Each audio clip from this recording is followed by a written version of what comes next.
ओम नमः शिवाय। नमस्कार दोस्तों, स्वागत है आप सभी का आपके अपने YouTube चैनल खुशहाल ज़िंदगी में। दोस्तों, आज के वीडियो में हम बात करेंगे आषाढ़ मास के शुक्ल पक्ष की एकादशी के बारे में, जिसे कि देवशयनी या फिर हरिशयनी एकादशी के नाम से जाना जाता है। इस एकादशी को पद्मनाभा एकादशी के नाम से भी जाना जाता है। पुराणों के अनुसार यह समय भगवान विष्णु के शयन काल का होता है, यानी कि इस दिन से जगत के पालनहार श्री हरि विष्णु 4 महीने के लिए क्षीर सागर में योग निद्रा के लिए चले जाते हैं। इसलिए इसे हरिशयनी एकादशी कहते हैं। 4 महीने की इस अवधि को चतुर्मास भी कहा जाता है, क्योंकि इस दौरान भगवान श्री हरि विष्णु योग निद्रा में चले जाते हैं। इसलिए जितने भी शुभ व मांगलिक कार्य होते हैं, जैसे विवाह, मुंडन, गोदान, गृह प्रवेश, जनेऊ संस्कार इत्यादि, किसी भी प्रकार का शुभ कार्य इस चातुर्मास के दौरान वर्जित माना गया है। और इसके बाद जब कार्तिक मास के शुक्ल पक्ष की देव उठावनी एकादशी आती है, तब भगवान श्री हरि विष्णु को हम जगाते हैं और भगवान के जागते ही सभी मांगलिक कार्य जिसमें रोक लगा हुआ था, वह सभी कार्य पुनः आरंभ हो जाते हैं। इस व्रत के पालन करने से मनुष्य को परम गति की प्राप्ति होती है तथा इस दिन दीपदान का भी विशेष महत्व है। कुछ विशेष स्थानों पर दीपदान करने से भगवान श्री हरि विष्णु की कृपा भक्तों पर सदैव बनी रहती है। इस साल यानी कि साल 2023 में देवशयनी एकादशी का व्रत कब रखा जाएगा, तिथि का प्रारंभ और समापन कब हो रहा है, पारण कब करना है तथा इस दिन किन खास स्थानों पर आपको दीपदान करना चाहिए, ये सारी जानकारी आज के वीडियो में हम आपको देने वाले हैं। वीडियो को अंत तक अवश्य देखिएगा। वीडियो अगर अच्छी लगी तो वीडियो को लाइक करना ना भूलें, और अगर चैनल पर पहली बार आए हैं तो चैनल को सब्सक्राइब भी अवश्य कर लें। दोस्तों, साल 2023 में इस बार एकादशी तिथि की शुरुआत 29 जून को प्रातःकाल 3:18 पर होगी और इस तिथि का समापन 30 जून को रात 2:42 पर होगा। अतः यह व्रत 29 जून को ही रखा जाएगा। व्रत के एक दिन पहले 28 जून को नहाए खाए जो व्रती रहते हैं उन्हें बाल धोकर स्नान करना है और फिर शुद्ध सात्विक भोजन लेकर ब्रह्मचर्य का पालन करते हुए दशमी तिथि का पालन करना है। गुरुवार का दिन भगवान श्री हरि विष्णु को अत्यंत ही प्रिय होता है और यह दिन मुख्य रूप से भगवान विष्णु को समर्पित है। और इस दिन यदि एकादशी तिथि पड़ जाए तो इसका महत्व और अधिक बढ़ जाता है। तो इस बार गुरुवार के दिन देवशयनी एकादशी का व्रत पड़ रहा है। प्रातःकाल ब्रह्म मुहूर्त में जागे स्नान इत्यादि करने के बाद आप श्री हरि विष्णु को स्नान कराएं। स्नान के जल में गंगा जल और तुलसी दल डालकर फिर भगवान का स्नान कराएं। पीले वस्त्र, पीले चंदन, पीले जनेऊ अर्पित करें भगवान को। साथ में आज के दिन भगवान को केले का भोग लगाएं। तुलसी दल की माला भगवान को अवश्य अर्पित करें, इससे भगवान विष्णु अत्यंत ही प्रसन्न होते हैं। ध्यान रखिएगा कि एकादशी के दिन तुलसी के पत्ते नहीं तोड़े जाते हैं, इसलिए हम आपको एकादशी के वीडियो 2 दिन पहले ही अपने चैनल पर उपलब्ध कराते हैं, ताकि आपको जानकारी पूरी हो जाए और एकादशी के पहले आप तुलसी के पत्ते तोड़कर रख लें।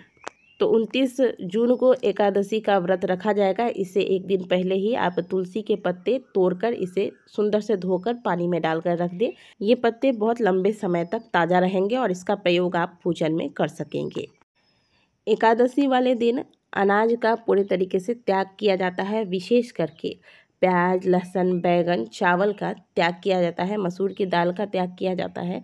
और जो लोग व्रत नहीं रख सकते वो कम से कम पूरे दिन में आप केवल फलाहार, जितना बार आपको भूख लगे आप फलाहार ले लें।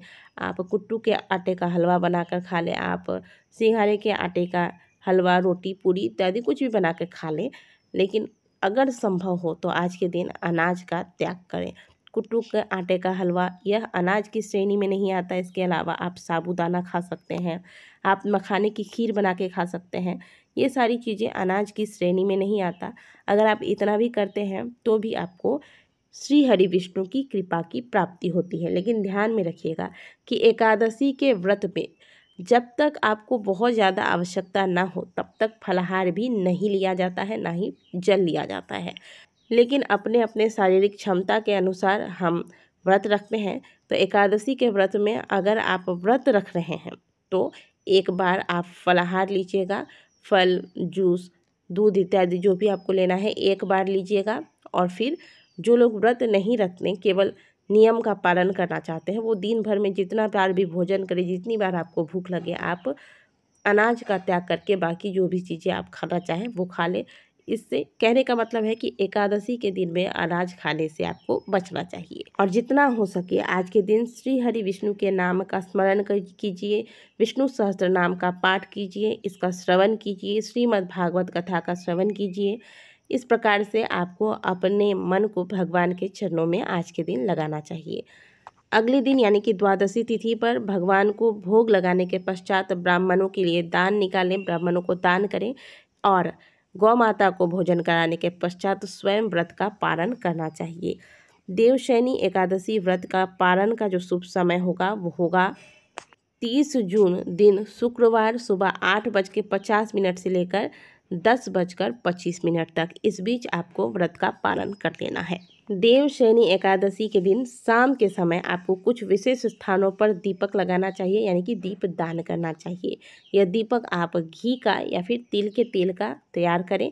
एक दीपक किसी भी देव वृक्ष के नीचे, केले का वृक्ष अगर मिल जाता है तो केले के वृक्ष के नीचे, या फिर आंवले के वृक्ष के नीचे, या बेल वृक्ष के नीचे, या फिर पीपल वृक्ष के नीचे लगाना है आपको। इससे पहले घर के पूजा स्थान पर एक घी का दीपक लगाएं, घर के मुख्य द्वार पर एक दीपक लगाएं, तुलसी जी के पास एक दीपक लगाएं, और एक दीपक जैसे कि हमने आपको बताया कि देव वृक्ष के पास, यानी कि किसी भी पीपल वृक्ष, बेल वृक्ष, या आंवला या केले के वृक्ष के नीचे, समी के वृक्ष के नीचे, इनमें से जो भी आपको देव वृक्ष प्राप्त हो जाए उस वृक्ष के नीचे एक दीपक अवश्य लगाइएगा। घर के आसपास यदि कोई मंदिर है श्री हरि विष्णु का तो वहां जाकर एक दीपक लगाएं। एक दीपक आपको आपके घर में जहां पर जल की व्यवस्था है, पानी का घड़ा आपने रखा है, या फिर जो भी फिल्टर इत्यादि आप रखते हैं वहां लगाना चाहिए। एक दीपक किसी चौराहे पर, घर के आसपास कोई चौराहा है तो वहां जाकर एक दीपक लगा दें। और एक दीपक जहां आप कचरा इकट्ठा करते हैं उस स्थान पर लगा दें। तो इस प्रकार से देवशयनी एकादशी के व्रत का पालन करते हुए देवशयनी एकादशी वाले दिन दीपदान करें। इससे भगवान श्री हरि विष्णु संग माता लक्ष्मी की कृपा आपको प्राप्त होती है। आशा करते हैं कि दी गई जानकारी आपको अच्छी लगी होगी। वीडियो अच्छी लगी है तो वीडियो को लाइक ज़रूर कीजिएगा और कमेंट बॉक्स में हर हर महादेव अवश्य लिखिएगा। मिलते हैं आपसे अगले वीडियो में, तब तक के लिए ओम नमः शिवाय, हर हर महादेव।